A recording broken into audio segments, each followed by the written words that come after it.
বাক্স ভর্তি নরকপাল আর মৃত মানুষের হাড়গোড়, আসানসোলে রহস্যময় তান্ত্রিক সাধন ক্ষেত্র। প্রিয় দর্শক বন্ধুরা, হ্যালো ইন্ডিয়া বাংলা চ্যানেলে আপনাদের সবাইকে স্বাগত। আজকে আমি যাচ্ছি আসানসোলের বার্নপুরে। তো এই বার্নপুরে আছে একটি রহস্যময় আশ্রম, তো এবং সেখানে সাধনা করেন একজন তান্ত্রিক সাধক এবং গুপ্ত সাধক বলে পরিচিত স্বামী ব্রহ্মানন্দ গিরি মহারাজ। তো আজকে আমি তার কাছে যাচ্ছি এবং তার উপরে একটি প্রতিবেদন আজকে আমি আপনাদের সামনে তুলে ধরতে চলেছি। সুন্দর ব্যক্তিত্বময়, সদা আনন্দিত প্রাণ তান্ত্রিক সাধু ব্রহ্মানন্দ গিরি, সারল্যে ভরা মুখ, জটাধারী এই সাধুর সাথে সম্প্রতি সাক্ষাৎ হল আসানসোলের বার্নপুরে। শ্রী শ্রী ব্রহ্মময়ী বিমলাপীঠ আশ্রম, গুপ্ত সাধক ব্রহ্মানন্দ গিরির সাধনস্থল। বার্নপুরের নবঘণ্টি গ্রামের শেষ প্রান্তে গোয়ালপাড়াতে লোকালয় থেকে সামান্য কিছু দূরত্বে এই আশ্রমের অবস্থান। না জানলে সহজেই চোখে পড়ার নয়। আশ্রমের ভিতরে একটি ছোট দালান বাড়ি। নিজের গর্ভধারিণী মায়ের সাথে থাকেন এই তান্ত্রিক সাধু। বাসস্থানের সম্মুখে বাঁশ ও টালির চাল দেওয়া মন্দিরে দেবালয়। প্রথমেই পরিদর্শন করলাম আশ্রমের দেবালয়, যেখানে ছত্রে ছত্রে লুকিয়ে আছে অনেক অজানা রহস্য আর বিস্ময়। প্রথমে আসানসোলের জনবহুল এলাকা ইসমাইলে থাকতেন তিনি। 23 বছর আগে চলে আসেন এই স্থানে। শৈশবাবস্থা থেকেই ঈশ্বরের প্রতি অমোঘ টান। অত্যাবধি জীবনে অনেক সাধু সন্তের সঙ্গ লাভ করেছেন এবং গুরুকৃপা তার জীবনকে করেছে ধন্য। এখন তিনি মানব সেবায় নিজেকে নিয়োজিত করতে চান।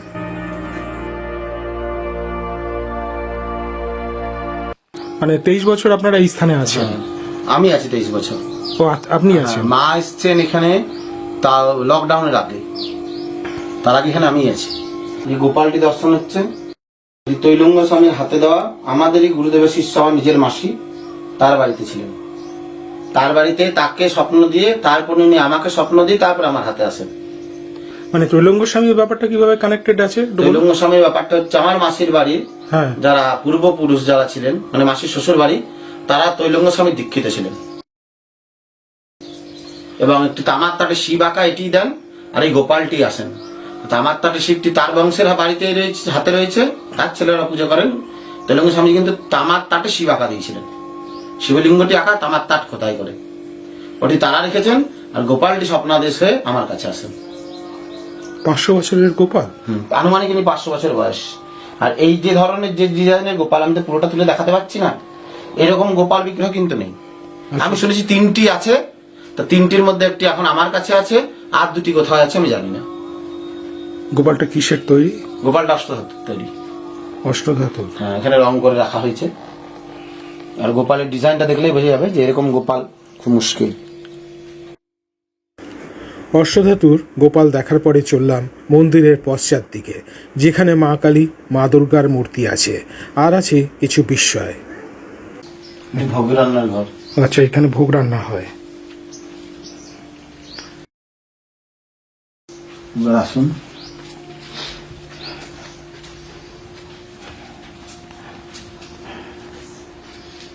তিনি হচ্ছেন শ্রী শ্রী একশাত স্বামী অদ্বৈতানন্দ গিরি মহারাজজি। এনার দীক্ষাগুরু হচ্ছেন বালানন্দ ব্রহ্মচারীজি। বালানন্দ ব্রহ্মচারীজির কনিষ্ঠ শিষ্য ছিলেন। আর বালানন্দজিরই দেহ রাখার পর বালানন্দজি সূক্ষ্ম শরীরে ঋষিকেশ পাণ্ডবুফায় মনোহরলাল গিরিজিকে বলেন যে আমার এরকম ছেলে আছে, একটি সন্তান আছে আসানসোলে ইসমাইলে, যেটির ভালো নাম হচ্ছে রামকৃষ্ণপল্লী। সেখানে ব্রহ্মচারী অবস্থায় আছে, আপনি সেখানে গিয়ে তাকে সন্ন্যাস দিন, আর যে মন্ত্রটি আমি দিয়েছিলাম পুনরায় আপনি সেই মন্ত্রটি তাকে শুনিয়ে আসুন। কারণ অদ্বৈতানন্দ গিরিজি তপস্যা করেছিলেন, মা স্থির হচ্ছিলেন না। যখন অদ্বৈতানন্দ গিরিজির কাছে মা স্থির হচ্ছিলেন না, তখন উনি বালানন্দজির চিত্রপটের সামনে সারা রাত মাথা ঠুকে মাথা ফাটিয়ে দিয়ে বলে, গুরুজি আমার কাছে মা আসছেন, মা কেন স্থির হচ্ছেন না? ঠিক তখন সেই সময় বা সেই মুহূর্তে বালানন্দজি সূক্ষ্ম শরীরে মনোহরলাল গিরিজির কাছে গিয়ে বলেন যে এরকম রামকৃষ্ণপল্লী ইসমাইলে হটন রোডের সামনে কালীবাড়ি আছে, সেখানে আমার কনিষ্ঠ ব্রহ্মচারী শিষ্য আছে, তাকে আপনি সন্ন্যাস দিয়ে আসবেন এবং এই মন্ত্রটি পুনরায় বলে আসবেন, যাতে তার মা স্থির হন। এবং তার জ্যাঠামশাই যে তন্ত্র শিখিয়েছিলেন এনাকে, তিনি কোন ক্রমে বামদেবের পরম্পরার সঙ্গে যুক্ত ছিলেন। উনি তার জ্যাঠামশার থেকে তন্ত্র শেখেন, দীক্ষা এবং ব্রহ্মচর্য হয়েছে বালানন্দজির কাছে, সন্ন্যাস হয়েছেন মহন্ত মহনলাল গিরিজির কাছে। এটি হচ্ছে শ্রী বামদেবের বিগ্রহ, তারাপীঠে যে মহাখাপা আছেন। এনার ইতিহাস হচ্ছে অদ্বৈতানন্দ গিরিজি দেহ রাখার পরে ওনার ছোট শিষ্য বিরজানন্দ গিরি মহারাজ আমাকে অনেক কিছু এই ধ্যান, জপ, তপস্যা, হোম, যাগযজ্ঞের ব্যাপারে ছোটবেলা থেকে তৈরি করেছেন। তৈরি করে যখন বিরজানন্দ গিরিজি মহারাজ দেহ রাখেন, তখন অদ্বৈতানন্দ গিরিজির গুরুদেব মনোহরলাল গিরিজির ভস্মী গুরু ভাই, মানে আমাদের সন্ন্যাসীতে ভস্মী আদান প্রদান হলেও ভস্মী গুরু ভাই হিসেবে ধরা হয়। তার মনোহরলাল গিরিজির ভস্মী গুরু ভাই শম্ভুগিরি মহারাজ, যিনি বামদেবের থেকে দীক্ষিত ছিলেন এবং একটা মন্ত্রেই তিনি অষ্টাদশ মহাবিদ্যা সিদ্ধ করেছিলেন, বামদেবেরই দেওয়া মন্ত্র। শম্ভুগিরিজি মহারাজের যে আশ্রম, সেটা হচ্ছে সোনামুখীতে আছেন। উনি এত বড় সিদ্ধ যোগী ছিলেন যে উনি কোনোদিন বেকার রাস্তায় হাঁটতেন না, উনি সোজা রাস্তায় যেতেন না, ওনার সঙ্গে সবসময় নিয়ে যেতেন না। আর উনি আকাশ মার্গে হাঁটতে পারতেন, উনি জলে ভাসতে পারতেন, এবং কি নাড়ি ভুড়ি বার করে ধৌত করে ঢুকাতেও পারতেন। তিনি প্রায় 200 বছরের কাছাকাছি বেঁচেছেন। তা শম্ভুগিরি মহারাজজির শিষ্য হচ্ছে ঠাকুরানন্দ গিরিজি, যিনি দোমানি কাল্লা আছে, সেখানে তার আশ্রম আছে। তা আমার কোনো কারণে, কোনো অনুমতিতে আমি যাওয়াটা বলছি না, সবকিছু ব্যাখ্যা করছি না, তার কাছে যাওয়া হয়। তার কাছে যখন যাই, সে আমাকে তখন বলে, তুই কি সন্ন্যাসের ইচ্ছা এসছিস, তন্ত্র শিখতে এসছিস? বললাম হ্যাঁ। তাই সে কিন্তু জানে না আমি কি করতে এসছি। আমাকে বলে তুই 1 বছর পড়ায়। তখন আমার মাধ্যমিক হয়ে গেছে। মাধ্যমিক দিয়ে আমি যখন তার কাছে যাই, সে তখন প্রথমে আমাকে প্রত্যাখ্যান করবে, তুই বাড়ি যা, তোকে এখন আসতে কে বলেছে? আর আপনি তো বললেন 1 বছর পর আসতে। আমি 1 বছর পর এসেছি। তো উনি সিদ্ধ পুরুষ ছিলেন, ওনার সামনে মা আসতেন, মা কথা বলতেন, তারও অনেক অলৌকিক ঘটনা আছে। তা তার কাছ থেকে তারপরে আমি ব্রহ্মচর্য, তন্ত্রের কিছু জিনিস আর এটি আমি পাই। আর ওখানেই আমার নাম ব্রহ্মানন্দগিরি দেওয়া হয়। আর দ্বিতীয়ত হচ্ছেন এই যে বামদেবের কথায় আসি। তো শম্ভুগিরি মহারাজের তন্ত্রের গুরু হচ্ছেন বামদেব। এটি হচ্ছে যোগকুণ্ড না? যোগকুণ্ড, এখানে হোম করা হয়। এই হচ্ছে মায়ের মন্দির। ওরে আমার মূঢ় মন, তুমি কি ভাবনা ভাবো। দেয়ালে বারানন্দ ব্রহ্মচারী মহিলার সবার ছবি আছে। মা কালী কি এখানে মৃত্তিকার? না, সব ধাতু। কি ধাতু এটা? এটা অষ্টধাতু। মা কালী অষ্টধাতু? সব অষ্টধাতু এখানে। ওরে আমার মূঢ় মন, তুমি কি ভাবনা ভাবো। ওরে আমার মূঢ় মন। এই যে 10 মহাবিদ্যার এই যে মূর্তিগুলো, এটি কিসের তৈরি? একটু সিমেন্টের তৈরি দশমহাবিদ্যা মূর্তি। হ্যাঁ, একটু বলুন। আপনার যে দেবস্থান কালী মন্দির দেখতে পাচ্ছি, মা দুর্গারও মূর্তি এখানে দেখতে পাচ্ছি। মার এখানে 18টি হাত, উগ্রচণ্ডা জগদম্বা বলে পূজা হয় আচ্ছা, এখানে। 10 মহাবিদ্যা শক্তি। এই মন্দির কবে প্রতিষ্ঠা করেছেন? এই মন্দির প্রতিষ্ঠা হচ্ছে আজ থেকে 23 বছর আগে, গুরু পূর্ণিমার দিন প্রতিষ্ঠিত হয়েছে। মানে ধীরে ধীরে আপনি বানিয়েছেন? ধীরে ধীরে এগুলো হয়েছে। ওপরে তো দেখতে পাচ্ছি টালি ছিল, তারপর বাঁশের ঘর ছিল। এটা ধীরে ধীরে ধীরে তৈরি হয়েছে, যেমন যেমন অর্থ হয়েছে তেমন তেমন তৈরি হয়েছে। এই যে যজ্ঞকুণ্ড দেখতে পাচ্ছি, তো এই যজ্ঞকুণ্ডে যজ্ঞ আপনি করেন? হ্যাঁ, যজ্ঞকুণ্ড আমি যজ্ঞ করি। কখন যজ্ঞটা হয়? এটা যেমনি দুর্গাপুজোর সময় হয়, কালী পুজোর সময় হয়, শিবরাত্রিতে হয়, মাঝে মাঝে হয়, কোনো ক্রিয়া আদিতে যজ্ঞ হয়। আচ্ছা, প্রতিদিন হয় না? না, প্রতিদিন এখানে হোম হয় না, নিত্য হোম হয় না। এই যে আপনার মন্দিরে দেখতে পাচ্ছি যে অনেক নরকপাল রয়েছে, নরকরটি যাকে বলা হয়, তারপর হাড়গুলো দেখতে পাচ্ছি। তো এগুলো কিভাবে এলো বা আপনার সাধনে কিভাবে কাজে লাগে? এগুলো সাধনায় কাজে লাগে বলতে এগুলি সবে অদ্বৈতানন্দগিরি মহারাজজির। আমি খালি 3টি পেয়েছি, আর বাকি সবই আমার গুরুদেব অদ্বৈতানন্দগিরি মহারাজজির, তার আশ্রম থেকে এগুলি আনা। এই ভর নিয়ে অনেকে অনেক কিছু বলেন। আমাদের মার ঘটের জল যখন আনা হয়, তখন সমাধি অবস্থায় ঢাক ঢোল বাজিয়ে নৃত্য করে ঘটের জল আসে। আমাদের মার ঘটের জল কোনোদিন নর্মাল আসেন না। আর যে আনেন, এটা পরম্পরা বেশ পাওয়া, যে আনেন তিনিও ওই অবস্থায় থাকেন এবং ওই অবস্থায় নৃত্য করতে করতে ঘটের জল আনা হয়। কোনোদিন স্থিরভাবে ঘটের জল আসেনি। এর জন্য আমি জানি না কার ভর কি, কার ভর কতটা ঠিক। আমার কাছে যেমন 3-4 জন আছে যাদের ভর হয়, কিন্তু তাদের যে ভরটা হয় একদম অরিজিনাল হয়। অনেকে নিয়ে অনেক কিছু বলেন, আমি শুনেছি, আমাকেও অনেক কিছু বলে অপমান করা হয়েছে। এর জন্য আমি সহ্য করেছি, কিন্তু যার অরিজিনাল হয় সে জানে যে কি হয় কি হয় না। যার অরিজিনাল হয় সে বলতে পারবে, যার ডুপ্লিকেট হয় আমি জানি না, আমি কারোর বিচার করতে যেতে পারি না। আপনারও ঘর হয়? হ্যাঁ, বিচারের যোগ্য মার হাতে, বিচারের যোগ্য আমার হাতে নয়। কখন হয় ভরটা? ভরটা কালী পুজোর আগের দিন সন্ধ্যে 7টায় হয়, আরেকটা হচ্ছে মার ঘর যখন আনা হয় তখন হয়। সেটা একদম তাণ্ডব নৃত্য করতে করতে ঘরটি আনা হয়, ধূপ ধুনো ঢাক ঢোল সহকারে আনা হয়। তন্ত্র সাধনা করেছি, করে তারপর আমরা সন্ন্যাস হয়েছি। এবং আমাদের স্টেপ বাই স্টেপ হয়েছে, সাত্তাভিষেক, পূর্ণাভিষেক, সম্রাট, ক্রম অভিষেক, স্বরমনায়, সাম্রাজ্য, মহাসাম্রাজ্য যা যা হয় আমাদের করে দেওয়ার পরে তারপরে আমাকে বিরজা দেওয়া হয়েছে। এই যে কালী মন্দিরে দেখতে পাচ্ছি প্রচুর নরকরটি রয়েছে, তারপরে মরার হাড়গুলো দেখতে পাচ্ছি, এদিকে সমস্ত রাখা আছে। এখানে দেখতে পাচ্ছি সযত্নে লাল শালুর ওপরে আপনি রেখে দিয়েছেন। তো এইগুলোর কি ভূমিকা শক্তি সাধনায়, এই নরকরটি বা নরকপালের কি? একদম শক্তি সাধনায় নরকপালের মধ্যে ভৈরবকে আনয়ন করা যায়, এটাতে ভৈরব পুজো করা যায়, ভৈরবকেও আনয়ন করা যায়। এর মধ্যে জপ ধ্যান যদি করা হয় জপ ধ্যানের ফল তাড়াতাড়ি পাওয়া যায়। সে তো মহানির্বাণ তন্ত্রে বলেই দিয়েছেন যে পঞ্চমন্ডিতে যদি আসনে সিদ্ধ সাধক সাধনা করেন আমি মানে সঙ্গে সঙ্গে তাকে ফল প্রদান করি এবং তাকে দর্শন করি। শুধু এটা নয়, কারোর পঞ্চমন্ডিতেও হতে পারে, কারো সব সাধনাতেও হতে পারে, কারো চিতা সাধনাতেও হতে পারে, কারো বিল্লমূল সাধনাতেও হতে পারে, কারোর আবার এমনিও হতে পারে। আচ্ছা, এই যে যার যেটা পন্থা, যে যেমন আধার নিয়ে এসছে তার সেই ক্ষেত্রে সাধন সিদ্ধ হবে। এই যে মা এখানে যে অধিষ্ঠিত আছেন, তো এই যে পঞ্চমুণ্ডি 5টা মাথা কোথায় আছে? এখানেই আছে বর্তমান। আচ্ছা, এগুলো তো মাটির নিচে থাকে যতটুকুন যা দেখেছি পঞ্চমুণ্ডি। হ্যাঁ, মাটির নিচে থাকে, আমি উপরে রেখেছি। তার কারণ আমার যদি এখান থেকে শিফট হওয়ার কথা আছে তখন আমাকে এটা ভাঙতে হয়, সেই জন্য আমি এখন এইভাবেই রেখেছি। তার 5টি মাথা আছে? একদম আছে। কিসের কিসের মাথা আছে 5টি? এখানে নরকরটি আছে, সারমেয় আছে, শিবা আছে, বৃষভ আছে, আর হচ্ছে বাদরের মাথা আছে। 5টা হলো? 5টা হলো বৃষ, সারমেয়, বাদর, নর আর বৃষ।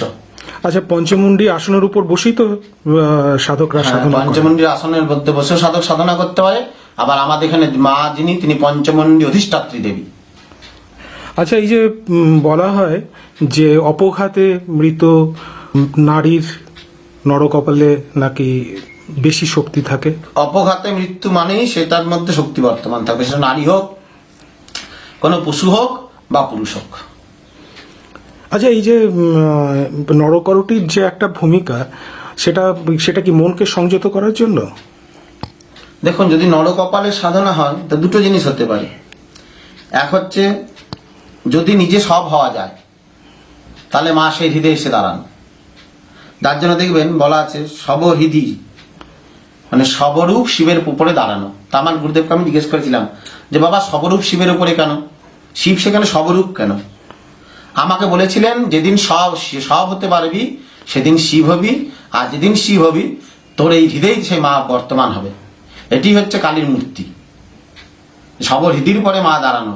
এটার মানে কিন্তু মা শিবের উপরে দাঁড়িয়ে আছেন, এটা আমাদের কল্পনা বিগ্রহ। কিন্তু জিনিসটা হচ্ছে সাধককে সব হতে হয়, সব হলে সেই সাধক শিবে পরিণত হবে। যখনই তার মধ্যে যখন শিবে পরিণত হবে তার ওই আত্মাটি মা স্বরূপ হবে, তার মধ্যে শক্তি উদিত হবে। তো আপনি সব সাধনা করেছেন? আমি সাধনা ব্যাপারটা একটু গুপ্তই রাখি, মানে শ্মশানে গিয়ে যে সাধনা করতে হয় সেটা গুরু আমায় করিয়েছেন। আচ্ছা, পঞ্চবটি বৃক্ষ আছে? পঞ্চবটি আছে। আচ্ছা, তো চলুন একটু আপনার সঙ্গে যদি একটু আপনার এই এলাকাটাই একটু যাওয়া যায়। এখানে শুধুমাত্র একটি পাকা বাড়ি দেখতে পাচ্ছি, তাও পুরোপুরি সম্পূর্ণ করেননি আপনি বাড়িটা? না,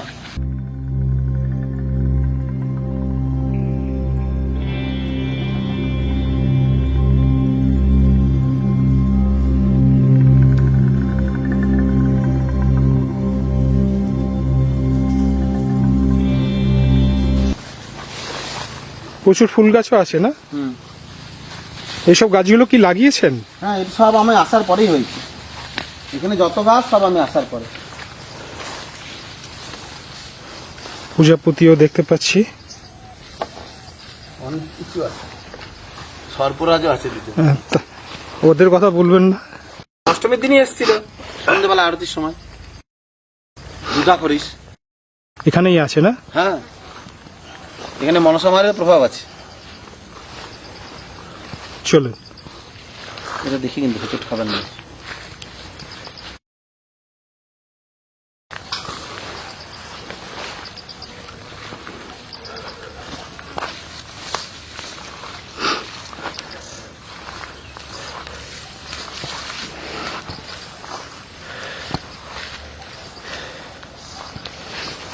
এই যে এখানে একটা পঞ্চবতী আছে।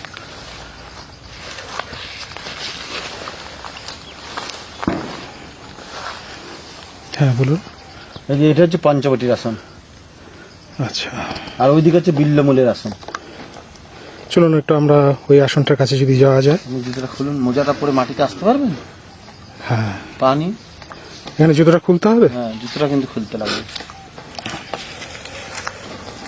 অনেক ফুলও তো হয়ে রয়েছে দেখতে পাচ্ছি। অদ্ভুত ভাবে এই জায়গাটা কোনো জঙ্গল হয় না সেভাবে।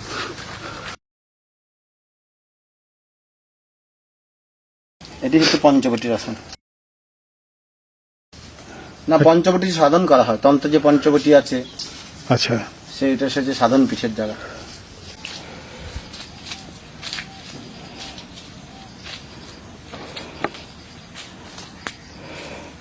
এটি বেল গাছ।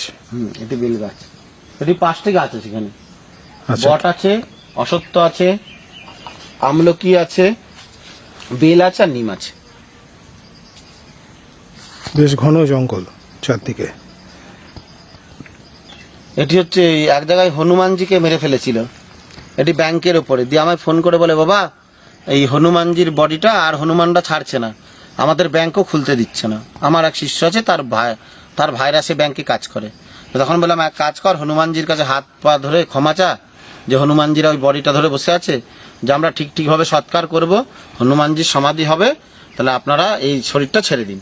তখন তারা হাত জোর করে, আরও যাই হনুমানজিরা ঘিরে রেখেছিলেন ওই হনুমানজির শরীরকে, তখন তার কাছে তারা গিয়ে প্রার্থনা করেন, আমার কথা মতন প্রার্থনা করেন, এবং যত হনুমান ছিল সব চলে যায়। এবং আমার কাছে এনে তারকে যেমনি চান ঠান করানো হয়, চান ঠান করিয়ে পুজো পাঠ করে তারপরে এখানে সেই হনুমানজিকে সমাধি দেওয়া আছে। তাহলে আপনার সন্ন্যাস জীবন কত বছর হলো? সন্ন্যাস জীবন আমার তো ধরুন, আমার মাধ্যমিকে ব্রহ্মচর্য হয়েছে, এখন 43 বছর চলছে। এতদিন ধরে আমার সেই সংস্কার, এই জীবন। জায়গাটি কিন্তু ভারী সুন্দর, সাধনার আদর্শ জায়গা। তো আপনি বলছেন যে এই জায়গাটি ছেড়ে অন্যত্র চলে যাবেন, তো যাই হোক সেটা অন্য একটি ব্যাপার। তো এই জায়গাটি থাকবে, আমি ছেড়ে যাবো মানে এই জায়গাটি আমি একজনের দায়িত্ব দিয়ে তারপরে যাব। আচ্ছা, আমি তো পুরোপুরি জায়গাটি ছাড়তে পারি না, এটা আমার সাধন ক্ষেত্র, এটা কি ছাড়া যায়? ও আচ্ছা, তাহলে আপনার যে 43 বছর বয়স হলো এখন, তো আপনার জীবনে প্রথম আধ্যাত্মিক চেতনা কোন সময় আসে? দেখুন, আমাকে যদি এখন বলি এটি একটু গল্প মনে হবে। আমার দীক্ষা যখন হয়েছে, হ্যাঁ, ধরুন তখন আমার বয়স 3.5 বছর। অদ্বৈতানন্দ গিরিজি আমার যখন 3.5 বছর বয়স তখন দেহ রাখছেন। তার মধ্যে অনেক অলৌকিক ব্যাপার ছিল, তিনি সেখানে আমাকে দিয়েছেন মন্ত্র। এবং আমি যে কালী পুজো করি, আমি প্রথম বই কিনে যখন কালী পুজো করি তখন ক্লাস 2। আমার কিন্তু কেউ সংস্কৃতও তখন শেখাননি, আর কোনো কিছুই শেখানো হয়নি। ক্লাস 2 কেউ সংস্কৃত শেখেও না। ঠিক তখন থেকে আমার নিজের হাতে মার মূর্তি এবং গুরুদেবের মূর্তি তৈরি করে, মানে অদ্বৈতানন্দ গিরিজি আর তার ইষ্ট যে বিমলা দেবী তৈরি করে, যেমন ক্লাস 2-তে হয় সেরকমই পুজো পাঠ হয়েছে। ওই সেখান থেকে আমার হাত ধরে শুরু। তারপরে বিরজানন্দ মহারাজজি পাশে ছিলেন অদ্বৈতানন্দ গিরিজি যাওয়ার পরে। তারপরে যখন বিরজানন্দ গিরি মহারাজজি গেছেন, তখন ওই যে বললাম যে শম্ভুগিরি মহারাজজি, মানে অদ্বৈতানন্দ গিরিজির গুরুদেব মানলাল গিরিজির ভস্মী গুরু ভাই শম্ভুগিরি মহারাজজির শিষ্য হচ্ছে ঠাকুরানন্দজি। তারপর আমার হাতটি ঠাকুরানন্দজি ধরেন। এবার ঠাকুরানন্দজি চলে যাওয়ার পরে শ্রীরামপুরে তারাতীর্থ আশ্রমে নিশ্চয়ই নাম শুনেছেন আপনারা, তিনিও সিদ্ধ সাধক তারামায়ের, তিনি হচ্ছেন মহন্ত শ্রী প্রজ্ঞানন্দ গিরিজি। বাকি সংস্কার আদি উনি আমাকে প্রদান করেন। এবং এই প্রজ্ঞানন্দ গিরিজিকে আমি যতটুকু শুনি ওনার মুখে, জানি না ওনার শরীর খারাপ ওনার মনে আছে কিনা, অদ্বৈতানন্দ গিরিজির সঙ্গে প্রজ্ঞানন্দ গিরিজির তারাপীঠে দেখা হয়েছিল। সেখানে নাকি তিনি বলেছিলেন যে আমার পরম্পরা থেকে একজন আসবে, তুমি তাকে কুম্ভের সংস্কার আদি আর তন্ত্রে যেটুকু যা বাকি থাকবে তুমি এই সংস্কার তাকে দেবে।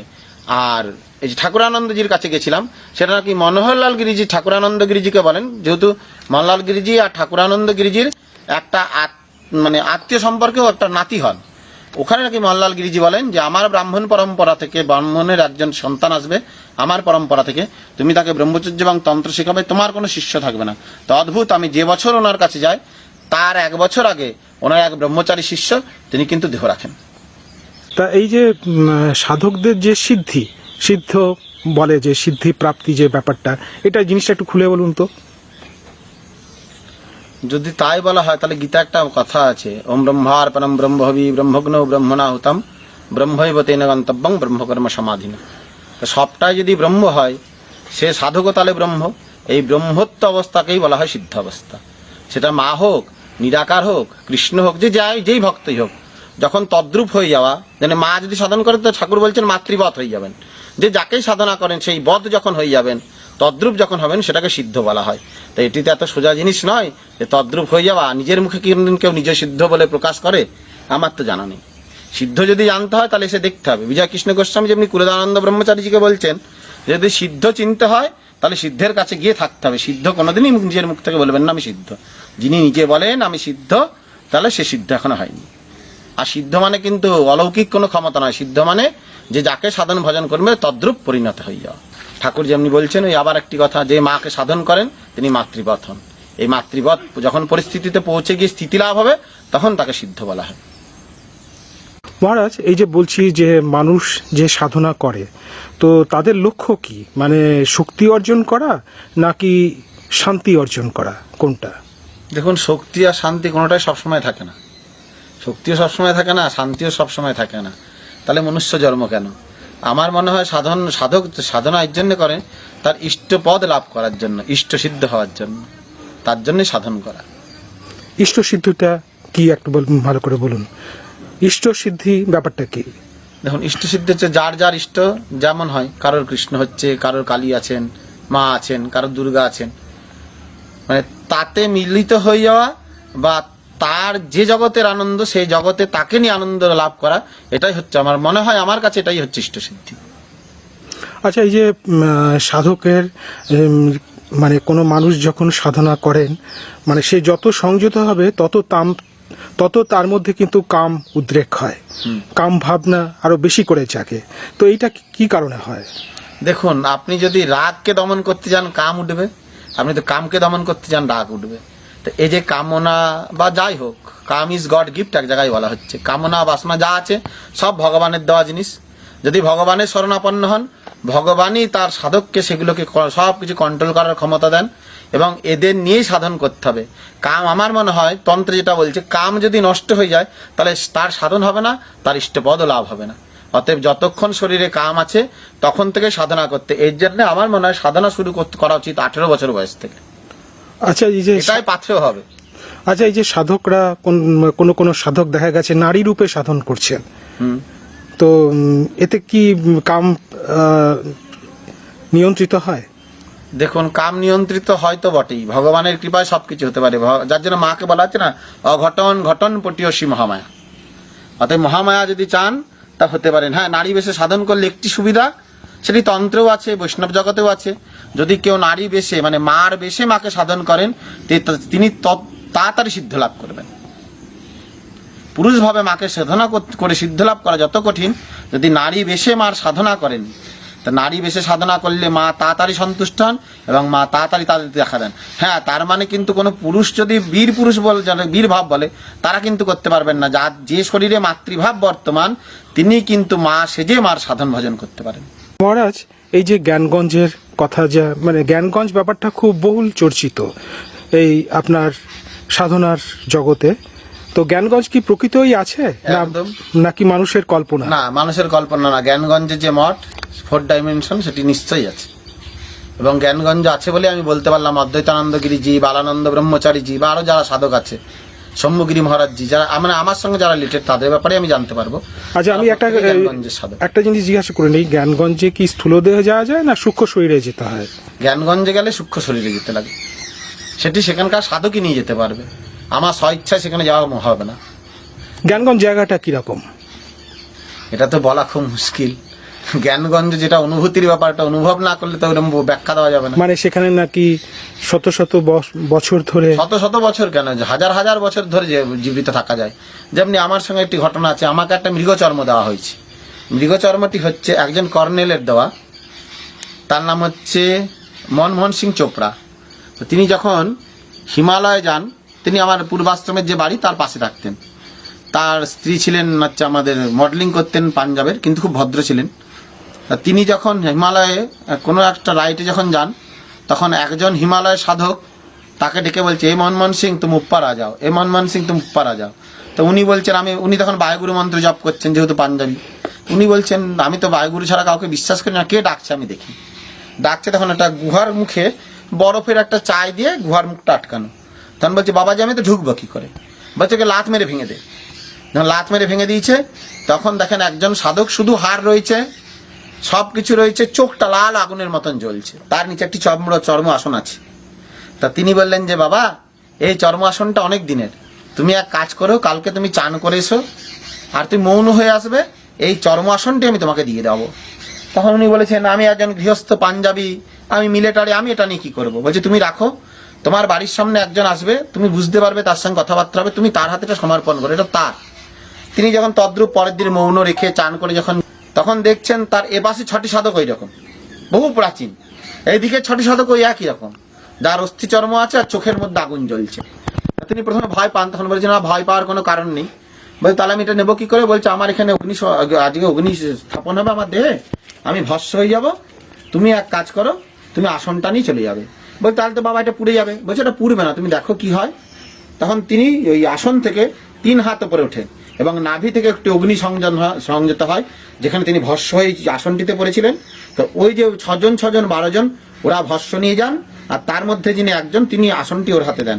এবং তার পাশের বাড়িতে যখন উনি আগে বাড়ি গেছেন আসানসোলে, তারপরে আমরা বাড়ি করেছি, একটা বাড়ির পরে। তো উনি আমাকে তখন ফলো করতে থাকেন যে আমি পুজো পাঠ করছি, এই করছি সেই করছি। এবং উনি বলেছিলেন যে মিলটা সেটা নাকি আমার মধ্যে আছে, সেই চর্মাসনটি আমার হাতে দেওয়া হয়, সেই চর্মাসনটি এখনো মানে সুন্দরভাবে কাপড়ে মোড়ানো রাখানো আছে, ওটাকে দর্শন করতে দেওয়া হয় না। তাহলে যদি এত জ্ঞানগঞ্জ না থাকতো, তাহলে এত বছর ধরে সেই সাধকরা থাকেন কি করে? মহারাজের সাথে আশ্রমের দেবালয়ে ফিরে এলাম সেই মৃগচর্মটি দেখার জন্য। মৃগচর্মটি তিনি আজ পর্যন্ত কাউকে দেখাননি, কিন্তু আমার অনুরোধ ব্রহ্মানন্দ মহারাজ ফেলতে পারলেন না। ভাঁজ করে রেখেছি, যেহেতু ভেঙে গেছে, পুরোটাই আছে। বা মৃগচর্মটা তো বেশ বড়, আরো বড়, এটা একটা মানুষ ঢাকা যাবে, এটা ভাঁজ করে রাখা আছে। কিন্তু একটু যতটা খোলা সম্ভব খুলুন। আচ্ছা, এটা তো পেছনের অংশ, সামনেটা পাট করলে কিন্তু একটু তুলুন, উপরের দিকে তুলুন, আস্তে আস্তে করে, ধীরে ধীরে। বাস, বেশ বড় মৃগ চর্ম কিন্তু।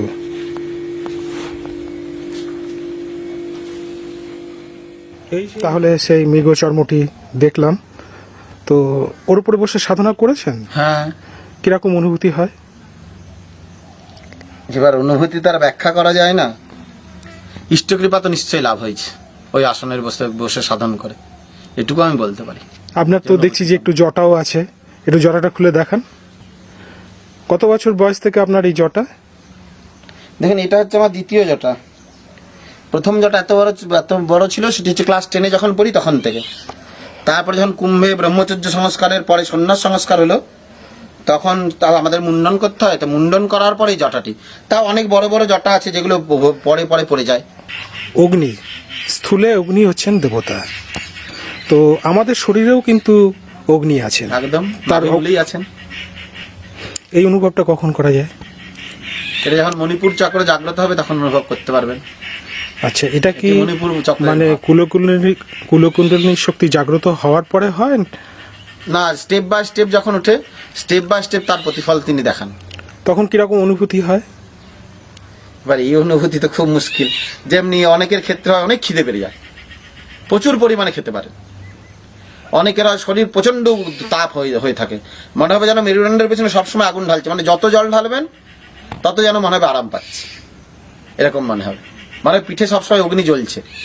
এরকম অনেক রকম ভাব আছে, যে সাধকের যেভাবে হৃদয় হয় তিনি বুঝতে। যেমনি মণিপুর চক্র নিয়ে যখন কথা হলো, আমাদের যিনি ইষ্টদেবী বিমলা মা, মানে অদ্বৈতানন্দ গিরিজির তো বটেই, অদ্বৈতানন্দ গিরিজির পরে আমরা যারা আছি, যারা বিমলা মাকে পুজো করছি, তা মা সেখানে আশীর্বাদ দিয়েছিলেন যে সাধক আমার এই পিঠে সাধন করতে আসবে, তার 2টি চক্র আমি এমনি জাগিয়ে দেব। তার সাধন শুরু হবে মণিপুর চক্র হতে, যেখানে আমি সদা সর্বদা বিরাজমান। মানে শক্তিশালী গুরুদেবরা তারা তো শিষ্যকে যখন মন্ত্র দেন তখন তো কুলকুণ্ডলিনী শক্তি জাগ্রত করে একদম তার স্পর্শ মাত্রই কুলকুণ্ডলী শক্তি জাগ্রত হতে পারে। যেমনি ওই যে বললাম অদ্বৈতানন্দ গিরিজি কাউকে স্পর্শ মাত্র ইষ্ট দর্শন করাতে পারতেন। মানে সেটা হচ্ছে মন্ত্র চেতনা বা মন্ত্র হ্যাঁ, চৈতন্য নিশ্চয়ই। বলা যেতে পারে। একদম মন্ত্র পুরোপুরি চৈতন্য। আমার তো মনে হয় মন্ত্র চৈতন্যর থেকে তিনিই মাবত হয়ে গেছেন, তবেই তিনি ঈশ্বর দর্শন করাতে পারেন। রাজা যেমনি রাজার সঙ্গে সম্পর্ক ভালো থাকে, তা তিনি তাকে যখন ইষ্ট দর্শন করাচ্ছেন তাহলে তিনি এক হয়ে আছেন। যে ইষ্ট যে সাধক দুজন এক হয়ে আছেন, তবেই তৃতীয় কোনো ব্যক্তিকে স্পর্শমাত্র ইষ্ট দর্শন করাতে পারেন, তার সাধন থাক আর না থাক। ওটা কৃপা বিন্দু দিয়ে হয়, মানে অহৈতুকী কৃপা যেটা ভগবানের, ওই অহৈতুকী কৃপা দিয়ে দর্শন হয়। হ্যাঁ, টনকপুরে এক মা ছিলেন, তার সঙ্গে আমার সাক্ষাৎ হয়েছে তারাপীঠে। আমি নামটা এখন ভুলে যাচ্ছি, ওনার বেশ প্রসিদ্ধি ছিল। তো উনি কিন্তু জ্ঞানগঞ্জেরই সাধিকা ছিলেন, এবং অদ্ভুতভাবে ওনার ছোট ছেলে যে, তাকে কিন্তু জ্ঞানগঞ্জ থেকে নিয়ে আসা হয়েছে। ওনার গর্ভের যে ছোট সন্তান, তাকে জ্ঞানগঞ্জ থেকে এর জন্য নিয়ে আসা হয়েছে, তার যিনি বড় সন্তান তিনি এই ভাবধারা ধরবেন না। তা তিনি তখন জ্ঞানগঞ্জ থেকে কোনো এক সাধককে সাধন করে তার গর্ভ থেকে নিয়ে এসছেন, এবং যদি তার ওই ছোট সন্তানকে দেখা হয় তা মনে হবে যেন একটা শিব চলছে, চলন্ত শিব।